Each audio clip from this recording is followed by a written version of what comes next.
नमस्कार। इलेक्ट्रोहोपैथी के इस विशेष एपिसोड में मैं बस्ती से doctor Anil Shrivastava, class number 91 में। क्या आप सबको मेरी आवाज़ आ रही है?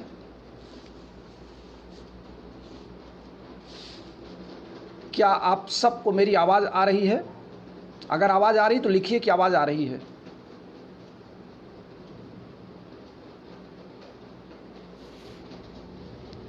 हेमंत कौर जी, क्या मेरी आवाज़ आ रही है? हरमीत कौर जी, बीवी शर्मा जी, क्या मेरी आवाज़ आप तक पहुंच रही है? बीवी शर्मा जी, आवाज़ आ रही है? आपने यस सर लिखा है। चलिए, धन्यवाद आप सबको। मैं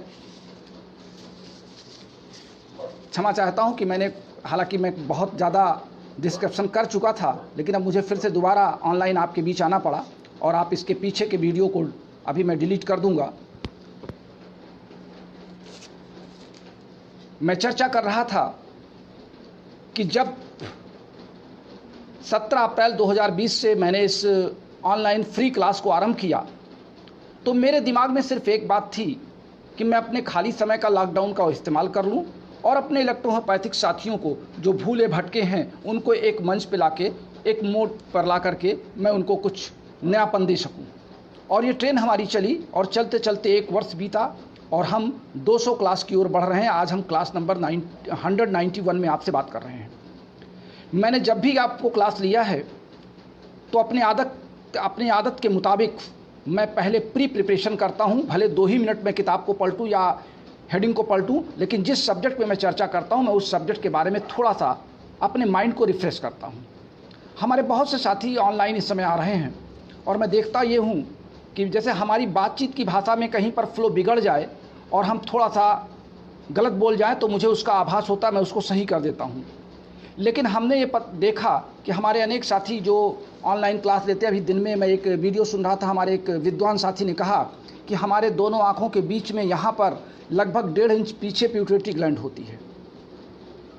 अब मैं उस विद्वान साथी की आलोचना तो नहीं करता, लेकिन मैं ये ज़रूर कहता हूँ, मैं अपने सभी साथियों से अनुरोध करूँगा कि आप जिस विषय के जानकार हों, क्या अब मेरी आवाज़ आप सबको आ रही है? कोई एक साथी लिखे फिर से, क्योंकि फिर फ़ोन कॉल बज रहे हैं। रॉबिन प्रताप जी, मेरी आवाज़ आपको आ रही है? शालिनी घई जी, क्या मेरी आवाज़ आप तक पहुंच रही है?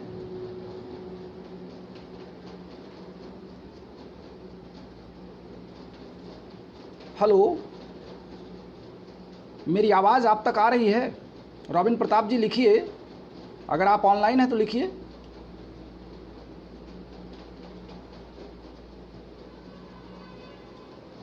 कोई एक साथी लिखिए कि मेरी आवाज़ आप तक पहुंच रही कि नहीं पहुंच रही है।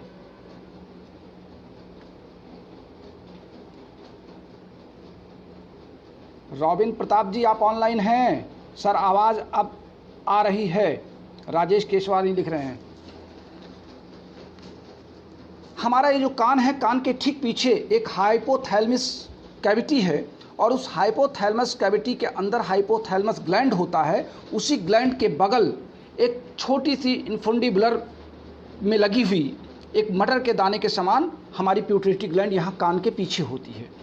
चूँकि मैं जूलॉजिस्ट हूँ, मैं एमएससी जूलॉजी हूँ और मैंने बॉटनी बीएससी स्टैंडर्ड तक ही पढ़ी है, लेकिन वनस्पत विज्ञान में भी मैंने जितनी जानकारी ली है वो बहुत कन्फर्म है और मैं अपने जानकारी से इतर कोई बात करना भी नहीं चाहता। मैं अपने सभी वरिष्ठ साथियों से आग्रह करूंगा कि जब भी आप ऑनलाइन क्लास लें या कहीं भी आएँ तो थोड़ा सा प्रिपरेशन कर लें। उसको प्रिपरेशन करने में आपकी बेइज्जती नहीं है। एक अच्छा वक्ता, एक अच्छा टीचर या एक अच्छा लेक्चर वही होता है जो अपने क्लास में पहुंचने से पहले अपने पन्नों को पलट ले, अपनी किताबों को देख ले, अपने रिफ्रेश करते, अपने सब्जेक्ट को रिफ्रेश करके अपने श्रोताओं के सामने, अपने दर्शकों के सामने आए। हिंदी के बहुत अच्छे कमेंटेटर जसदेव सिंह ने अपनी ऑटोबायोग्राफी में इस बात का जिक्र किया था कि यद्यप वो हर विषय पर, हर क्षेत्र में कमेंट्री कर सकते थे, कमेंट्री के वो माहिर थे, कमेंट्री के लिए उन्हें विश्व स्तर के पद्मश्री, पद्म विभूषण, तमाम तरह के भारत सरकार के द्वारा और अन्य देशों के द्वारा उनको पुरस्कार मिले थे। उन्होंने लिखा था कि मैं किसी भी कमेंट्री करने के पहले उस कमेंट्री, उस खेल से संबंधित, उस क्षेत्र से संबंधित, उस संगीत से संबंधित जिसके बारे में मैं बोलने जा रहा हूँ, मैं उसके बारे में पहले से कुछ पढ़ करके, कुछ लिख करके, कुछ करके तब बैठता हूं और मैं अपने श्रोताओं तक पहुंचने का प्रयास करता हूं। क्योंकि जसदेव सिंह की कमेंट्री लोग कानों से सुनते थे, उस समय टेलीविज़न नहीं हुआ करता था। मैं भी उनका बहुत अच्छा प्रशंसक था और आज मैं भी एक स्टेज एंकर भी हूं और न्यूज़ रीडर भी हूं, कमेंट्री भी करता हूं। तो मैं जसदेव सिंह का तो वैसे ही बहुत प्रशंसक रहा हूं। तो मुझे उनकी वो स्टाइल आज भी मेरे जहन में है कि कहीं भी कुछ भी बोलने से पहले थोड़ा अध्ययन कर लिया जाए। बोलने पर मुंह से फ्लो में कुछ गलत निकल जाए तो वो तो हमारे अध्ययन के श्रेणी में नहीं आता, लेकिन हम सब्जेक्ट पर कोई गलत टॉपिक बता दें, कोई गलत चीज़ बता दें तो वो हमारी एक लापरवाही मानी जाती है। जैसे उनका मैंने लेक्चर सुना कि प्यूटरिटी ग्लैंड यहाँ होता तो मुझे आश्चर्य हुआ। मैंने कहा कहीं मैं तो नहीं गलत हूँ, या मैंने कभी ऐसा पढ़ा नहीं कि ये प्यूटरिटी ग्लैंड यहाँ दोनों आँखों के पीछे 1.5 इंच पर पाई जाती हो। तो मैंने तुरंत, आपको विश्वास नहीं होगा, तुरंत मैंने एक बहुत अच्छी इतनी मोटी जूलॉजी की किताब निकाली और फिर मैंने उसका अध्ययन करना शुरू किया। और अध्ययन ही नहीं किया बल्कि तुरंत मैंने पेन उठाया और पेंसिल उठाया और इसको बनाना शुरू किया और हाइपोथैलेमस ग्लैंड की स्थिति और सारे नोट्स तैयार करना शुरू किया कि आखिर मैं फ्लो में या तो मैं गलत हूँ और या तो वो गलत हैं। तो मुझे लगा कि कहीं हमारे वरिष्ठ साथी बिना अध्ययन किए, बिना अंगों का अध्ययन किए, चूँकि वो बॉटनी के जानकार अच्छे हैं, ऐसा सुनने में आता है। मेरा कभी उनसे साक्षात्कार नहीं हुआ, लेकिन जूलॉजी में संभवतः उनकी पकड़ कम है। मैं उनसे आग्रह करूंगा, अगर ये मेरा वीडियो उन तक जा रहा हो तो कृपया थोड़ा सा मानव शरीर के अंगों की स्थिति, उनकी क्रियाकलाप के बारे में थोड़ा सा गंभीर होकर के अध्ययन करना भी ज़रूरी है। इलेक्ट्रोहोपैथी के बारे में, दवाओं का बनाना, दवाओं की क्वालिटी, दवाओं के गुण, पौधों के गुण, ये तो बताना बहुत अच्छी बात है, लेकिन जब आप कभी भी मानव शरीर की चर्चा करें या वहाँ पर कहीं शरीर क्रिया विज्ञान की बात आए तो वहाँ पे आपको थोड़ा गंभीर होना पड़ेगा, क्योंकि ये वीडियो अन्य चिकित्सा क्षेत्रों के विशेषज्ञ लोग भी सुनते हैं और वो तुलना करते हैं कि इलेक्ट्रोहोपैथी का जानकार कितना व्यक्ति है, इलेक्ट्रोहोपैथी के डॉक्टर्स जूलॉजी और बॉटनी और केमिस्ट्री या बायोकेमिस्ट्री में कितने विद्वान हैं। और जब हम उनके पैरेलल अपने आप को सही साबित करेंगे तभी वो चिकित्सक भी हमारी इज्जत करेंगे, हमारी कद्र करेंगे। नहीं तो वही इशारा करेंगे उंगली दिखा करके, देखो ये इलेक्ट्रो वाले हैं क्या बोल रहे हैं, सुनिए आप लोग। इस नाते कृपया प्लीज़ मेरा सबसे अनुरोध है, जो भी हैं, चाहे वो पेमेंट लेकर के ऑनलाइन क्लास कर रहे हैं, चाहे अपनी किताबों को बेचने के लिए ऑनलाइन क्लास कर रहे हैं, चाहे दवाओं को बेचने के लिए ऑनलाइन क्लास कर रहे हैं, कृपया जिस सब्जेक्ट पे आप बोलते हैं उस सब्जेक्ट के बारे में थोड़ा गंभीर होकर के अध्ययन करने के बाद ही अपना वीडियो जारी करें। मैं तो आपसे ऑनलाइन आपके सामने बात कर रहा हूं, लेकिन हमारे कुछ साथी वीडियो बना करके जारी कर रहे हैं, तो कृपया थोड़ा सा ऐसा ना हो। अब जब बात प्यूटरिटी ग्लैंड की चली ही है, और हमारे एक साथी ने दिन में लिखा भी था कि सर और आप ज़रा विभिन्न प्रकार के ग्लैंड्स के नाम और उनकी स्थिति आप बता दें, क्योंकि वो साथी मुझे लगता है कि जूलॉजी के जानकार थे। तो जैसा कि हमारे शरीर में बहुत सी ग्रंथियां हैं जो हार्मोन्स का सेक्रेशन करती हैं, जिनमें प्यूटरिटी ग्लैंड हमारी एक प्रमुख ग्रंथि है। प्यूटरिटी ग्लैंड हमारी मास्टर ग्लैंड के रूप में भी है, चूँकि जितने अन्य ग्रंथियों से जो हार्मोन्स निकलते हैं, अगर आपको याद हो जब मैंने हार्मोन्स का क्लास लिया था वहाँ पे मैंने इसका डिटेल दिया था। विस्तृत जानकारी के लिए आप मेरे हार्मोन्स वाले वीडियो को लाइक कर सकते हैं और उसको नोट करके सुन सकते हैं। हम यहाँ पर आपको इतने बता दें कि हमारे शरीर में 2 प्रकार के ग्लैंड्स होते हैं, एक हार्मोनिक ग्लैंड्स हैं, एक मिक्स ग्लैंड है और एक जनरल ग्लैंड है। जो हार्मोनिक ग्लैंड हैं वो प्यूटरिटी ग्लैंड है, थायराइड ग्लैंड है, पैराथायराइड ग्लैंड है, एड्रेनल ग्लैंड है, थाइमस ग्लैंड है और पीनियल ग्लैंड है। प्यूटरिटी ग्लैंड हमारा कान के बगल पीछे हाइपोथैलेमस कैविटी के हाइपोथैलेमस ग्लैंड के साथ अटैच होता है। हाइपोथैलेमस ग्लैंड एक अलग ग्लैंड है और प्यूटरिटी ग्लैंड एक अलग ग्लैंड है, लेकिन दोनों का संपर्क आपस में आसपास होता है। दोनों में जो प्यूटरिटी ग्लैंड जितने हार्मोन निकालता है, हाइपोथैलेमस ग्लैंड उन्हीं हार्मोन्स को नियंत्रित करने का काम करने वाले हार्मोन्स का सेक्रेशन करता है। दोनों में अंतर समझ लीजिए। प्यूटरिटी ग्लैंड विभिन्न प्रकार के विभिन्न अंगों को नियंत्रित करने के हार्मोन्स निकालता है और हाइपोथैलेमस ग्लैंड से जो हार्मोन्स निकलते हैं वो प्यूटरिटी ग्लैंड के निकलने वाले हार्मोन्स का नियंत्रण करते हैं।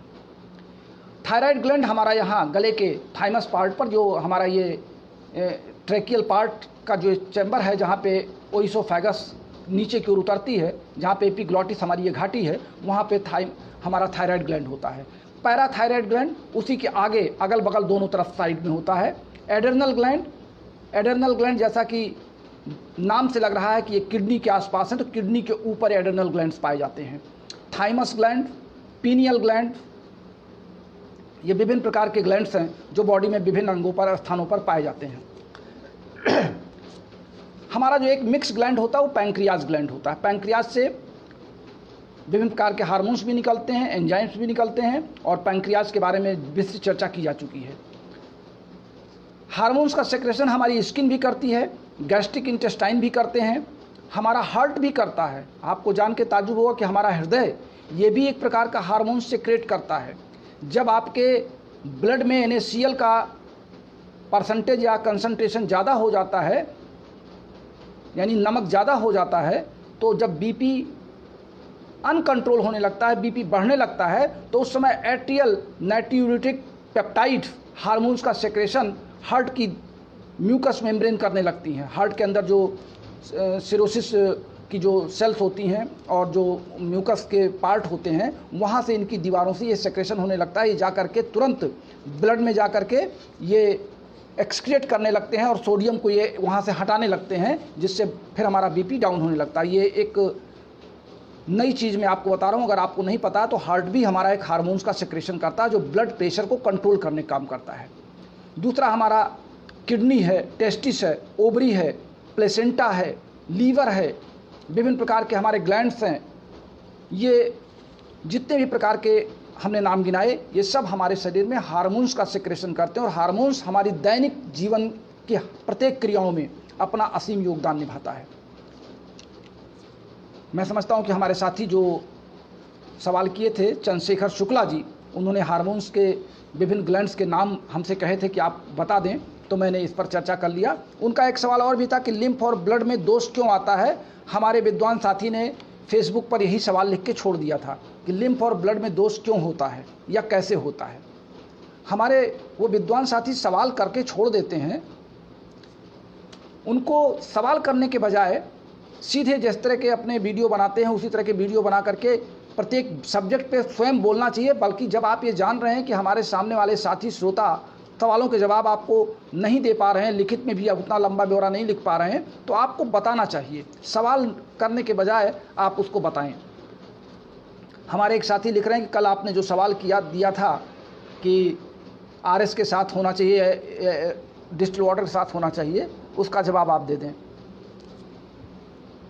चलिए, मुझे याद है अपना सवाल और मैं इसका जवाब भी दूंगा, थोड़ा सा वेट कर लीजिए।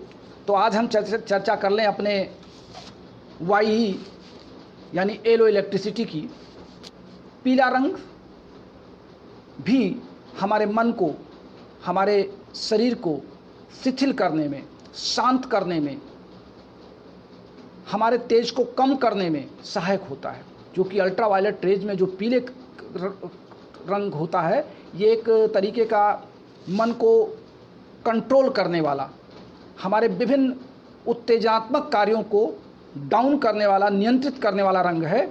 इस नाते पीले रंग की रोशनी में जब आप बैठते हैं तो आपको अपनी हर गतिविधियां आपकी स्लो नज़र आती हैं, और जब आप रेड कलर में बैठते हैं तो आपकी सारी गतिविधियां तेज नज़र आती हैं।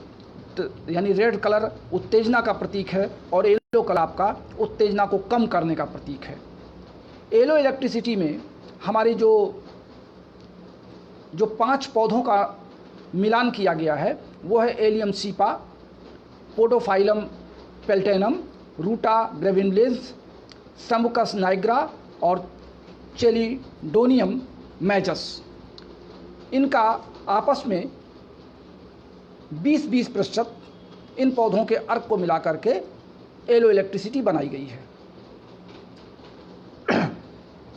येलो इलेक्ट्रिसिटी का विशेष प्रयोग दर्द से छटपटाते हुए व्यक्ति को, अगर कोई भी दवा काम नहीं कर रही है तो आप वहाँ पे YE देंगे तो उसको दर्द में राहत मिलेगी। कराहते हुए, छटपटाते हुए, कहीं पर कूद फान तेज करके आ रहा है, उसकी सांस बहुत तेज चल रही है, पसीना बहुत तेज आ रहा है, घबराहट बहुत तेज हो रही है, वहाँ पे आप YE का प्रयोग कर सकते हैं। क्यों? क्योंकि ये हमारे यहाँ शरीर में अनैच्छिक क्रियाओं के पैरासिम्पैथेटिक नर्व पर इसका बहुत अच्छा प्रभाव देखा गया है YE का। पीनियल ग्लैंड के ज़्यादा सक्रिय हो जाने पे, पीनियल ग्लैंड से निकलने वाले हार्मोन जब ज़्यादा सक्रिय हो जाते हैं तो विभिन्न गतिविधियां हमारे बॉडी की चेंज हो जाती हैं। वहाँ पर फिर हमको YE देने से लाभ तुरंत मिलता है। अगर आप का रोगी दर्द से छटपटा रहा है और आपने WE दे रखा है, B दे रखा है, S5 दे रखा है और काम नहीं कर रहा है, तो उसके बॉडी के स्ट्रक्चर के आधार पे, बॉडी के विभिन्न परिवर्तन के आधार पे आप ये मान सकते हैं, आप ये कह सकते हैं कि YE देने से इस पर तुरंत लाभ मिलेगा। अगर मैं अन्य रोगों की चर्चा कर लूँ तो आमाशय के ऊपर होने वाले विभिन्न प्रकार के जो आपके दर्द हैं, यानी पेट में उठने वाला दर्द, गैस की उठने वाली उबन, पेट का टाइट होना, पेट का कड़ापन हो जाना, कॉन्स्टिपेशन में स्टूल का ठोस बन जाना, इन सब को से छुटकारा देने के लिए YE की 10-10 बूंदें काफ़ी होती हैं। जो दवाइयाँ आप दे रहे हैं उसी के साथ YE मिला दीजिए। विभिन्न प्रकार के पेरिफेरल पार्ट्स पर, जहाँ पर हमारे जबड़े हैं, जबड़ों में कभी बहुत तेज़ दर्द हो, हमारे अंदर दांतों में सूजन आ रही हो, मसूड़ों में, आँखों में लाली विभिन्न दवाओं को देने के बाद भी नहीं कम हो रही है, वहाँ पे आप YE दे सकते हैं। व्यक्ति बहुत ज़्यादा परेशान है, बहुत ज़्यादा थकान उसको महसूस हो रही है, वहाँ पे उसको अगर रिलैक्स देने की स्थिति आप बनाना चाहते हैं तो वहाँ पे आप YE दे सकते हैं। YE का प्रयोग RE के विपरीत तो है, लेकिन इस बात को आपको समझाने का मैं प्रयास कर रहा हूँ कि RE और RE हर काम में आपको एनर्जी पावर देती है और YE हर काम में शिथिलता लाती है। जैसे फॉर एग्जाम्पल, आपको बहुत तेज़ उत्तेजना आई हुई है, किसी भी तरीके से आप पसीने पसीने हो रहे हैं या आपको क्रोध बहुत तेज़ आया हुआ है, वहाँ पे YE देना ज़रूरी है, क्योंकि फिर वो वेग जो है उस वेग को कम करना है। सेक्सुअल कैपेसिटी को कम करना है तो वहाँ पे YE का प्रयोग देना पड़ेगा। बहुत से रोगी आपके पास इस तरह आते होंगे, क्योंकि ये मेडिकल क्लास चल रहा है तो यहाँ पे चर्चा करना ज़रूरी है। बहुत से रोगी आपके पास इस तरह आते होंगे जिनकी सेक्सुअल प्रॉब्लम्स होती होंगी और तरह तरह की प्रॉब्लम्स होती हैं, तो जहाँ पर हैबिचुअल सेक्सुअल व्यक्ति आपको मिलता है, वहाँ पे उसको YE आप देंगे तो उसके मन को शांति मिलेगी और उसके अंदर से जो इम्यूनिटी पावर है उसकी बॉडी की, वो डिक्रीज होगी थोड़ी सी। वहाँ पर उसको अकेलेपन का महसूस करने की ज़रूरत नहीं होगी, तो आप वहाँ पे YE का प्रयोग कर सकते हैं। अगर हम, बहुत से लोगों में ये देखा गया है कि रात में वो लेटे हुए हैं और उनको नींद नहीं आ रही है, विभिन्न प्रकार के विचार उनके मन में चलते जा रहे हैं, तो आमतौर से आप WE का प्रयोग करते हैं नींद लाने के लिए, शांति देने के लिए। लेकिन जब इस तरह का कि लगातार विचार चलता रहता हो और व्यक्ति लगातार अपने विभिन्न चिंताओं में घूमता रहता है, तो उसको वहाँ पे WE के साथ YE भी मिला दीजिए, तो फिर उसका रिस्पॉन्स आप देख लें। तो इस तरीके से YE में 5 पौधों को मिला करके मन को शिथिलता प्रदान करने वाला, पैरासिम्पैथेटिक नर्व में के फंक्शन को डाउन करने वाला, क्योंकि सिंपैथेटिक और पैरासिम्पैथेटिक जहाँ पर उत्तेजना बढ़ाना होगा वो RE का काम होगा। RE हर फंक्शन को तेज करेगा, और अगर उत्तेजना को कम करना है, डाउन करना है, तो वहाँ पे आपको YE देना है। YE तुरंत उसका उल्टा काम कर देगा।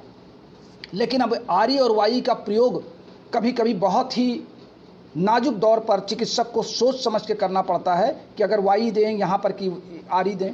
जैसे मैंने एपिलेप्सी में आपको बताया था कि आप RE दे दिए तो उठ के बैठ जाएगा। हमारे तमाम साथी कहते हैं एपिलेप्सी में YE दे दीजिए, क्योंकि वो वहाँ उत्तेजना आ रहा है। एपिलेप्सी एक ऐसा रोग है जो मनोविकृत से हमारे सेंट्रल नर्वस सिस्टम के होम्योस्टेटिस के डाउन होने से होता है, तो इस नाते वहाँ पे हम RE का प्रयोग करते हैं। और YE का प्रयोग हम वहीं करते हैं जहाँ पर लगता है कि हमारी मनोदशा हमारे तंत्रिकाओं के नियंत्रण से बाहर जा रही है और उत्तेजना बढ़ती जा रही है, शरीर की एक्टिविटी बढ़ती जा रही है, वहाँ पर हम अपने आप को कंट्रोल नहीं कर पा रहे हैं, तो वहाँ पे हमको YE देना है। मैं समझता हूँ कि अब आप YE को प्रयोग करने का बहुत आसान सा तरीका आप समझ गए होंगे। डाइल्यूशन और पॉजिटिव निगेटिव के चक्कर से आप बाहर निकले। न कोई इलेक्ट्रिसिटी पॉजिटिव होती है और न कोई इलेक्ट्रिसिटी निगेटिव होती है। इलेक्ट्रिसिटी का अलग अलग फंक्शन है। एक बार मैं आपको मेन रिपीट कर देता हूँ। हमारी RE बॉडी के प्रत्येक ऑर्गन्स के फंक्शन को इंक्रीज करती है।